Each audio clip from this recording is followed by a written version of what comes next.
Hello everyone and welcome to the 5th of November. How's everyone going? There's some stuff going on in the world right now that I'm English and we're on tenterhooks. I can't imagine how certain other countries are feeling, but good luck is all I can say. And will you please get Trump out of there? What the hell is going on? I'm not going to get political, but what the hell is going on? This is getting ridiculous now. That man is just... anyway. Shall we go back to this, shall we? Anyway, right, so today I am going to talk about supporting characters because it's got to the stage I'm, on chapter 4, which is what I did yesterday. I literally just finished it just before midnight, to get my word counting, because I'm pretty sure the clock on the NaNoWriMo website goes at midnight on to the next day, and I want to upload every day is the idea. So yeah, let's get my pink pen. Shall we have let's have a purple pen? Let's mix things up. So I'm getting there, and I've got to the stage where other people are appearing, and I have yet to know who they are, but I'm sure they're very nice. So on my other story, I've got a couple of extra people have turned up. On this one, there's some people coming in, and I don't know if they actually mean anything yet, or if they're passers-by.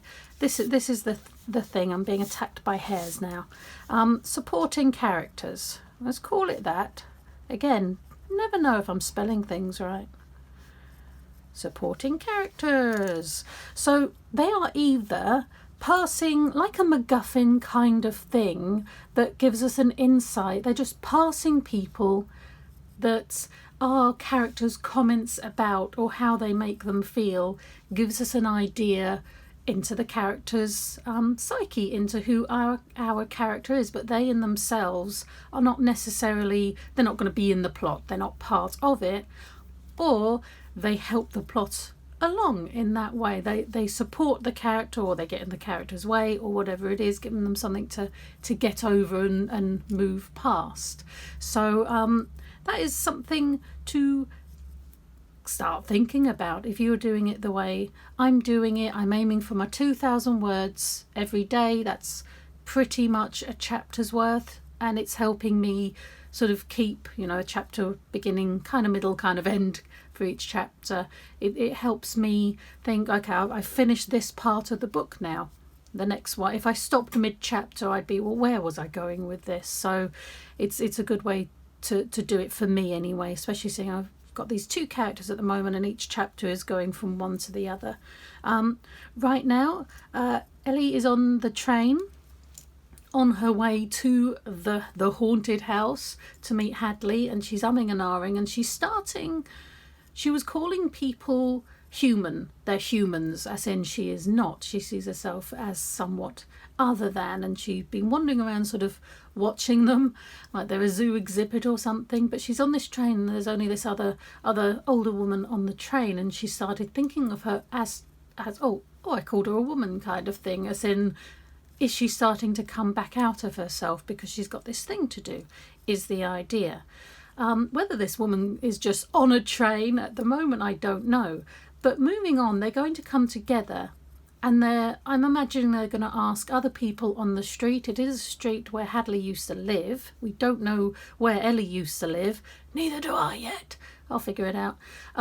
So they will be asking other people on the street, one, if they lived there when Hadley did it. She's not that old. It's not like it's going to be years and years later. It's going to be like, I don't know, 5, 6, 7 years later, or something like that. Chances are there's people there who remember her, so they can come in as well. So it is something to think about.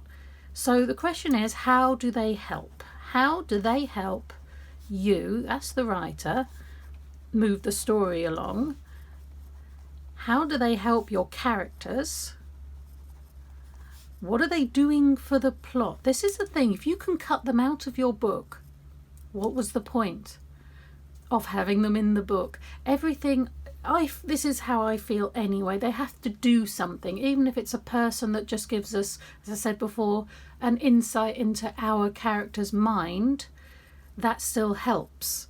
So they are helpful. If you didn't have this old woman on this train, you wouldn't have learnt that about Ellie. Moving on.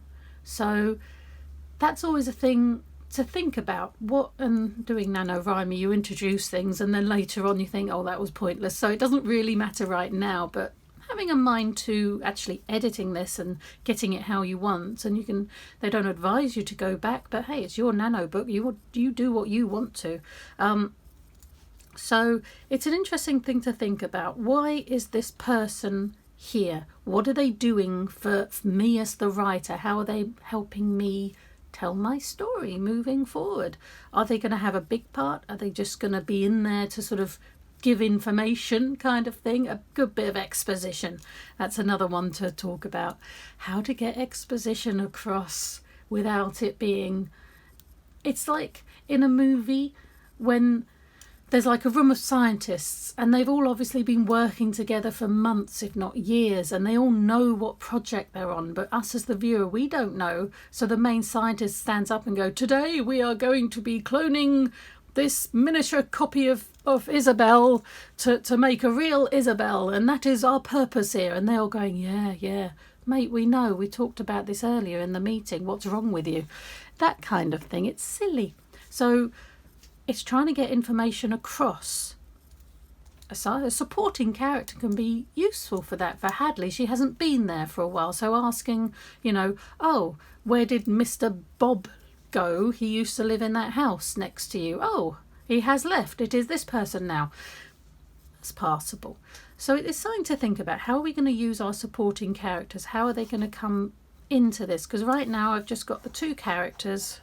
They're characters. Hi.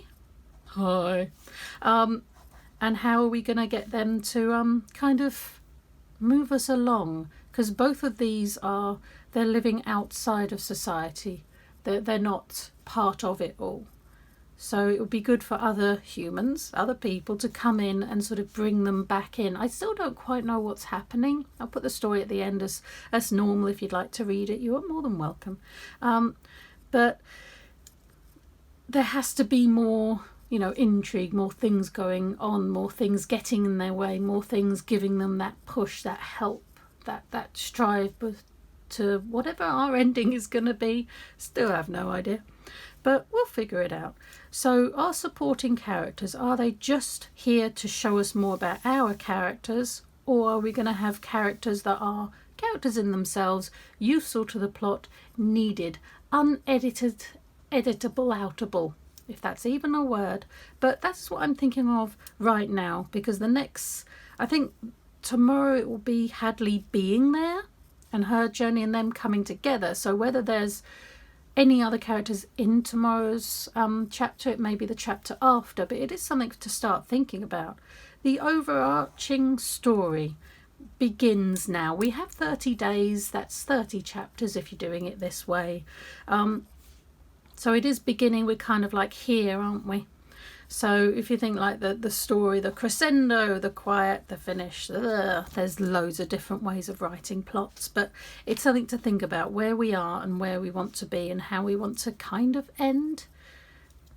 Yeah, that's going through my head. So your supporting characters, start thinking about who they are, who they could be. Who would, for me, who would Hadley and Ellie come across? It would be the neighbours, the other people living there, the other people around who would also know about this house. Maybe they can look into our good old MacGuffin of the book that we have. There you go, book, which is becoming more of a part. They both have a copy and they're both reading it, and it's very weird. There's just stuff in there that is impossible. So it's like, what is going on? Who wrote this book? Could they be a side character? Ooh, it must be somebody close by if it's like a fictional history of Westcliff, which is where I've kind of almost set it. But anyway, that is what's going on. That's what I'm thinking about. I better get back to work because I am working today, which is why I'm talking so quickly, because I've got to do stuff. I've got to go an adult. Oh, it's so annoying. Anyway, why can't I just do this? Why can't I just do this and win the lottery and then everything will be fine? Oh yeah, don't do the lottery. That would do it. Anyway, thank you very much for watching. I hope this did something for you, but I've got to go. But thank you for watching. I'll stick the story at the end if you would like to watch. and I will see you tomorrow for whatever is going through my mind. Bye.